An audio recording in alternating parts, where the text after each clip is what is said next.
Hola, buenos días. Mi nombre es Antonella Perdomo, estudiante de fisioterapia del tercer semestre con agente físico 1. El tema de hoy es dolor e inflamación.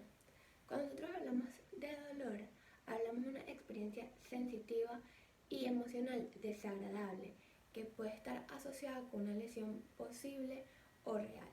Cuando nosotros hablamos del dolor, puede también ser un desencadenante emocional o social. Este es uno de los primeros síntomas que lleva a los pacientes a acudir a un médico y pedir ayuda y rehabilitación. Cuando hablamos de síntomas, hablamos de algo subjetivo, algo que no podemos ver, algo que debemos indagar, que debemos preguntarle al paciente cómo, cuándo, dónde, por qué, en qué momento para nosotros dar un diagnóstico final.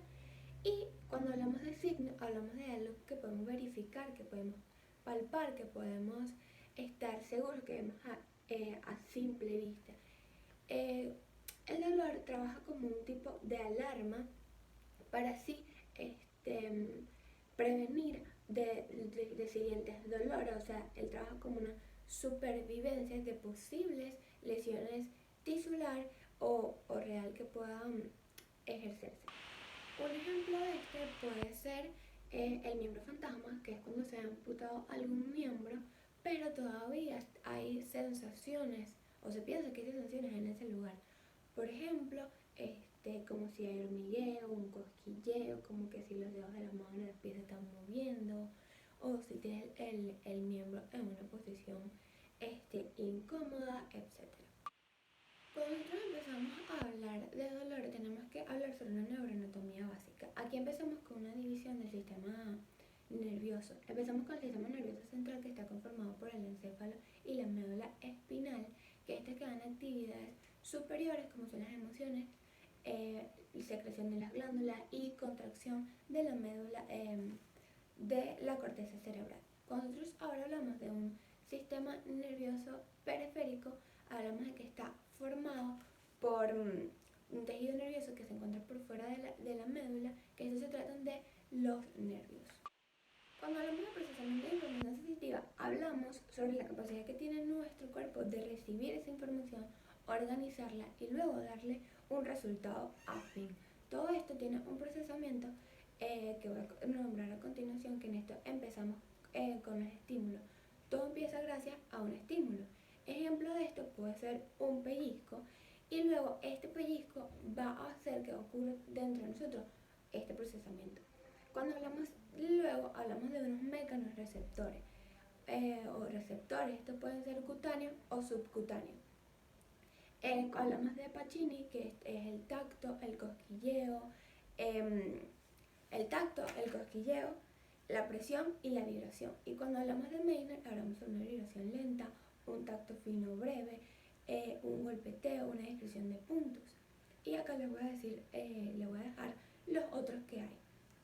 Cuando vamos a hacer una diferencia aquí, cuando nosotros hablamos de tacto, el tacto en el de Pacini hablamos de que puede ser un tacto grueso. Es algo que nos puede dar la ubicación de la vibración del objeto, o sea, del contacto de la piel con el objeto, pero no nos va a describir su tamaño, su textura, etc. Por ejemplo, en el tacto grueso, yo tengo este lápiz acá. El tacto grueso me va a identificar que aquí está el lápiz, puedo saber su peso, pero ese tacto no me va a describir a mí su textura, su forma, su densidad, etc. En cambio, cuando hablamos del tacto fino, hablamos de que es algo muy específico, que es exactamente de dónde viene la vibración, de dónde viene el estímulo. De esto podemos hablar de una botella de agua plástica, que podemos tocarla y podemos darnos cuenta que es lisa o que tiene curvaturas, su densidad, su forma, etc. Tenemos también los propios receptores o receptores musculares y esqueléticos, que son el uso neuromuscular. Tenemos el OTG, que son los órganos tendinosos de Golgi. Esto podemos hablar que es la tensión, la fatiga que tiene un músculo. Y podemos hablar también de los receptores sinestéticos o receptores articulares, que son de la posición de las articulaciones y los movimientos. También tenemos termorreceptores, que como el frío y el calor. tenemos, tenemos también los fotorreceptores o quimiorreceptores, los nociceptores, etc. Ahora seguimos con núcleo de la médula espinal. Hablamos sobre una sustancia gris en la columna posterior.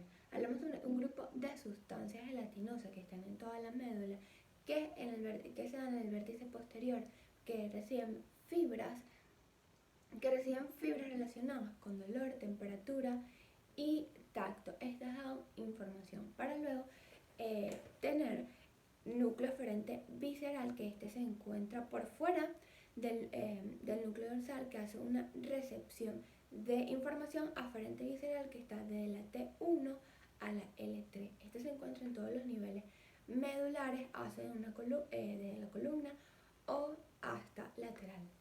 Luego tenemos los tractos ascendentes, que es la transmisión de información en serie de neuronas, que vamos a tener neuronas de primer orden, neuronas de segundo orden y neuronas de tercer orden. Y finalizando este proceso, tenemos el tronco y tálamo, que son experiencias emocionales que se encuentran en el núcleo ventral posterior, para luego finalizar con el último, que es la corteza cerebral, que va a tener áreas sensitivas y de asociación. Ahora, luego de esa neuroanatomía básica, vamos a hablar sobre los tipos de dolor. Esto lo vamos a dividir según su tiempo. Podemos hablar de agudo, que puede ser de 1 a 21 días en adelante. Cuando hablamos de un dolor agudo, hablamos de un dolor bien específico, que está en el lugar, o sea, bien localizado. Esto también puede depender de dónde está el tejido implicado, o sea, el grado de intensidad. Esto también podemos hablar sobre que ocurre como una función protectora a futuras lesiones, o también puede impedir el trabajo cotidiano de la persona por miedo a moverlo, etc. Y luego hablamos de un dolor crónico, que puede ser de 21 días en adelante. Es un dolor que va a persistir en el tiempo, o sea que puede mejorar en primera instancia, pero luego se puede desaparecer y volver aún en el tiempo repotenciado o con menos carga de dolor, pero aún así siempre va a estar presente en el tiempo de nuestro organismo. Tenemos según su causa. Esto habla sobre el dolor nociceptivo. Se trata sobre una estimulación de receptores dolorosos con estímulos nocivos, como son térmicos, químicos o mecánicos, que se asocian a una lesión permanente del tejido. Estas pueden tener alteraciones, o estas alteraciones pueden estar asociadas con estímulos crónicos nociceptivos, que pueden ser la artritis, el cáncer, leucemia, etc. Y tenemos el dolor neuropático. Cuando hablamos de esto, hablamos de que es una difusión en el sistema nervioso central o periférico sin que haya una lesión. En estos podemos encontrar algunos ejemplos, como lo es el dolor del miembro fantasma, una neuropatía diabética, etc. Tenemos según su origen o zona implicada. Podemos tener el somático, que también se da por un estímulo de unos nociceptores, que puede ser piel, hueso o partes blancas o blandas. Se puede presentar en un dolor agudo. Un ejemplo de esto podemos tener la tendinitis, esto se da en zonas inervadas. Luego tenemos el visceral, que también se da por estimulación de los nociceptores, pero puede tener una infiltración, comprensión, distensión, tracción o isquemia en las partes viscerales, pélvicas, abdominales o torácicas. Cuando puede ser un dolor agudo, hablamos de que puede venir acompañado de náuseas, vómitos, aumento de la presión arterial, etc. También se puede decir que es un dolor sordo. Ahora tenemos según su topografía. En esta hablamos sobre que es localizado, irradiado o referido. Y por último vamos a tener dolor según su tejido implicado. Tenemos dolor en las estructuras musculares esqueléticas, simulación cutánea y dolor visceral. Y por último hablamos sobre la transmisión de información dolorosa. Esta va a tratar sobre cuando el estímulo es captado por los receptores, estos se van a activar gracias al estímulo que hubo mecánico, térmico o químico que está lleno de endógeno o exógeno. Aquí va a ocurrir la transducción, aquí va a ocurrir lo que se conoce como el fenómeno de transducción, así ocurriendo el potencial de acción. Tenemos también respuesta de los sistemas o varias. Tenemos el sistema inmunitario que también interactúa con el sistema nervioso. Este va a encargarse de llegar y dar una inflamación a la zona y también puede venir una respuesta general como lo es fiebre, malestar, pérdida de apetito, depresión, etc. Cuando hablamos del dolor, también esto puede estar asociado psicológicamente, ya que esto también puede venir con un estado de confusión, de ansiedad o un trastorno confusional. Cuando hablamos del dolor, este puede también venir acompañado de muchos factores externos que tengamos. Ahora, para evaluar el dolor vamos a empezar con unas escalas analógicas visuales. Nosotros hablamos de estas escalas, hablamos de una serie de números, colores o caritas que vamos a identificar para que el paciente nos diga la intensidad de su dolor. Esto no nos va a dar la información completa que tenemos que preguntarle al paciente o hacerle una evaluación, sino que al momento de combinarlos vamos a tener un resultado increíble y con más detalles. Estas escalas podemos tener del 1 al 10, del 1 al 100, escala de EVA, escala de caritas para niños a partir de 3 años, escala de recién nacidos, etc. Y tenemos escalas semánticas diferenciales, que es Alicia del dolor, aparición, localización, irradiación, concomitante, intensidad y atenuante. En la parte de intensidad nosotros podemos evaluarlo con una de las que nombré anteriormente, que puede ser una escala de EVA, etcétera, dependiendo del paciente. Tenemos algunas características que pueden variar el dolor, ya que esto no todo el mundo va a sentir el mismo dolor o la misma intensidad. Cuando hablamos de esto, vamos a hablar de sexo y edad, nivel cognitivo, personalidad, o sea, su estado de ánimo, si tiene ansiedad, depresión, frustración, enojo, etc. También podemos tener sobre su nivel físico o emocional. Este puede ayudar a que el dolor disminuya o aumente. Podemos también hablar sobre un espacio social, de educación, cultural, en sitios, puede ser en sitios muy ruidosos, que puedas alterar, o en sitios que tengan una luz muy intensa. Podemos hablar sobre relación con otras personas, con amigos, con compañeros, etc. Obviamente estos dolores van a variar por todos los parámetros que acabo de nombrar, porque siempre tenemos que tener en cuenta que todos somos diferentes y que nuestro nivel de dolor o de molestia siempre va a variar. Ahora hablamos sobre variaciones patológicas del dolor. Cuando hablamos de algia o algesia, hablamos de la capacidad de sentir dolor. Cuando hablamos de hiperalgesia o hiperalgia, hablamos sobre un aumento en la percepción y sensación del dolor, y cuando hablamos de hipoalgesia o hipoalgia, hablamos de todo lo contrario, es una disminución de la percepción y sensación del dolor. También tenemos alodinia, parestesia, hiperestesia y hipoestesia. Ahora llegamos al punto de inflamación. Cuando nosotros hablamos de inflamación, hablamos de acontecimientos dinámicos, complejos y coordinados debido a una lesión en el tejido vascularizado. Esto se puede dividir en tres fases: fase de inflamación, de proliferación y de maduración. Empezamos con el primer punto, que es la fase de inflamación, que pasa de 1 a 6 días. Este puede ocurrir por un traumatismo o alguna enfermedad. Este trata de destruir, de diluir algunos agentes o células que sean lesivos. Esto se va a encargar primero de la inflamación para así hacer el proceso de cicatrización, ya que esto no lo va a hacer si no ve que no pasa el peligro. En esto podemos encontrar los signos de Celso, que son descubiertos por Cornelio Celso, que tratan sobre el tumor, el rubor, el dolor y el calor, agregándole un quinto que es la pérdida de función, que es agregado de Bartosz. Hablamos ahora de signos de la inflamación. Esto primeramente va a formar una hiperemia, que es la llegada de la sangre a la zona, para luego así formar un aumento de temperatura y enrojecimiento en la zona. Esa llegada de sangre va a producir un edema local, generando presión, lo que conlleva a un dolor e irritación en la zona, en las estructuras adyacentes, para así finalizar generando la pérdida de función. Cuando nosotros hablamos de una pérdida de función, hablamos para que nos genere dolor. Eso es un ejemplo. Por ejemplo, yo me aporreé el dedo, me lo machuqué, me lo golpeé, etc.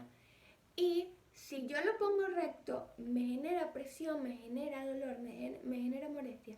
Y obviamente, por cuestión de que no quiero sentir dolor, siempre lo voy a querer mantener en la posición en nun, que no me moleste, en que no me vaya a golpear con nada. En eso lo conocemos como una pérdida de función. O sea, en hacer esto no lo hago porque me molesta, entonces bajo estos 3 dedos y así.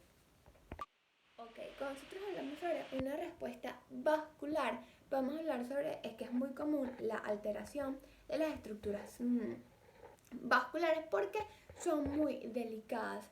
En esta los vasos responden rápidamente con una vasoconstricción por acción de la serotonina, que es liberada por los mastocitos y las plaquetas, para así finalizar después con una vasoconstricción transitoria y los vasos lesionados se van a dilatar.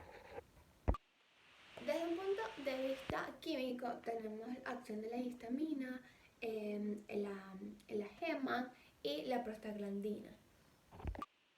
Desde un punto de vista físico tenemos en condiciones normales que las membranas celulares tienen cargas negativas, lo que hace que ellas se repelen, pero esto puede ocurrir y esto puede tener algunas excepciones. Ahora hagamos una extravasación del leucocito. Esta sucede en 3 pasos. Tenemos el rodamiento. Cuando los neutrófilos abandonan la zona, van en busca de dónde está la lesión. Ellos comienzan a rodar para así detectar la zona. De segundo tenemos la marginación o adhesión, que es cuando ellos ya encuentran la zona y se van a poner a reparar, se adhieren a la zona, hacen un reconocimiento y eso van a poner a trabajar en la zona, para así finalizar con lo que se conoce como una diapédesis, que es que ellos comienzan a pasar a través de las paredes de los vasos y ellos empiezan alcanzando una posición entre el endotelio y la membrana, para así luego emigran a los tejidos perivasculares que están dentro de los vasos sanguíneos. Una respuesta hemostática habla de cuando ocurre la lesión, llegan plaquetas a la zona y van a liberar fibrina. ¿Qué es fibrina? Fibrina es una proteína que proviene de la albumina, que va a contribuir, que va a ayudar a la formación de coágulos. Esta se va a unir al colágeno, que también es una proteína, para así finalizar creando una red de fibrina, que esto ya va a crear un tapón para así seguir evitando la pérdida. Tenemos también otras respuestas como la respuesta celular, presencia de glóbulos blancos o leucocitos, basófilos, neutrófilos, monocitos, eosinófilos, etc. Una respuesta inmunitaria, ellos tienen presencia de linfocitos T, activan células beta, crean anticuerpos. Ellos también pueden unirse a sustancias nocivas que también van para luego ser removidas por los macrófagos mediante fagocitos. Ahora pasamos a la fase 2, que es la fase de proliferación, que esta puede ser de 3 a 20 días. Esta empieza con una epitelización. Primero empieza con un rehabilitamiento en la epidermis, pero si es muy profunda, esta va a tardar un poco más. Luego ella va a crear una barrera protectora para así evitar la pérdida de agua o electrolitos. Luego las células en las zonas no lesionadas van a migrar a las zonas lesionadas para así ayudar en el proceso. Se va a crear colágeno gracias a los microblastos, y ellos van a empezar con un colágeno tipo 3 en los primeros días para su consistencia. Este es un colágeno bastante débil, pero ya en el 12º día se va a encontrar el colágeno tipo 1, que es el más fuerte. Y en el mecanismo final vamos a tener una unión de los bordes, o sea, los va a jalar, los va a juntar, que se conoce como la contracción de la herida, que esto sea gracias a los miofibroblastos, porque tienen gran cantidad, son abundantes en la epidermis, los cuales tienen una propiedad contractiles. Con este proceso que voy a nombrar a continuación, no se puede hacer el proceso de curación sin el que es conocido como la neovascularización. Este tiene 3 pasos, que es el primero de reparar, que se conoce como la anastomosis. Luego tenemos la formación de nueva red vascular, que es conocida como la angiogénesis. Y por último, tenemos el acoplamiento de vasos en las zonas lesionadas. Y llegamos a la fase de maduración de día 9 en adelante. Esta fase se puede llegar a tardar hasta un año dependiendo de la lesión. Esta fase lo que quiere es recuperar la función del tejido. Ella se va a ayudar con el tipo 1, que así volver a las características del tejido, o sea, volverlo a su estado natural. Este se va a poner un poco blanquecino gracias al colágeno, por la maduración del colágeno. Y tenemos por último factores que afectan el proceso de maduración. Tenemos locales, que pueden ser tipo, tamaño, localización. En estos tenemos la vascularización abundante. Podemos tener el ligamento cruzado, que es un ligamento que puede tardar bastante en recuperarse, ya que está bastante profundo, o sea, puede tener un proceso bastante tardío. Tenemos la infección, que puede alterar este proceso, y tenemos el aporte vascular, que es la liberación de sustancias. Tenemos otros factores, como lo son los factores externos, que es el movimiento precoz y la inmovilización. Cuando hablamos de movilización, es que si yo no puedo si me duele mover la muñeca así, no lo voy a seguir haciendo y lo voy a mantener en una posición que no lo haga. Eso es una movilización. Vamos a tener sistemáticos, hablamos de la edad. Obviamente nuestro sistema es mucho más rápido en cicatrizar, en recuperarse, que por ejemplo mis abuelos, que su sistema ya no trabaja como antes. Tenemos una enfermedad, puede ser diabético, sida, etc. Y medicamentos de prednisona que pueden combatir infecciones. Hasta aquí ha llegado el tema. Es un tema bastante interesante, que nos podemos dar cuenta que con un pequeño estímulo puede pasar todo dentro de nosotros, frío, calor, damos respuestas súper rápidas. Entonces, muchas gracias. Y hablaremos sobre factores que afectan el proceso de curación. Tenemos los locales, que puede ser tamaño, tipo y localización de la lesión. Empezamos con la vascularización abundante. Por ejemplo, tenemos el ligamento cruzado, que es un ligamento que está bastante profundo, que es uno que puede tardar mucho más tiempo en recuperarse. Tenemos las infecciones, que ellas van a alterar este proceso, o sea, puede tardar mucho más. Y tenemos el aporte vascular, que es la liberación de sustancias. También tenemos otro factor que es externo, que puede ser el movimiento precoz o inmovilización. Cuando nosotros hablamos de una inmovilización es para no sentir el dolor, o sea, si mover la muñeca así a mí me duele, obviamente no lo voy a seguir haciendo y lo voy a mantener ahí. También tenemos sistémicos, que es de la edad. Cuando nosotros hablamos de la edad, obviamente estos procesos no van a ser iguales. Nosotros como adolescentes tenemos un sistema muchísimo más rápido de cicatrización o muchísimo más rápido de recuperar nuestro organismo, a que por ejemplo mis abuelos, que tienen una edad avanzada y que su sistema ya no trabaja con la misma rapidez que antes. También tenemos enfermedades, si son diabéticos, cáncer, sida, etc. Y medicamentos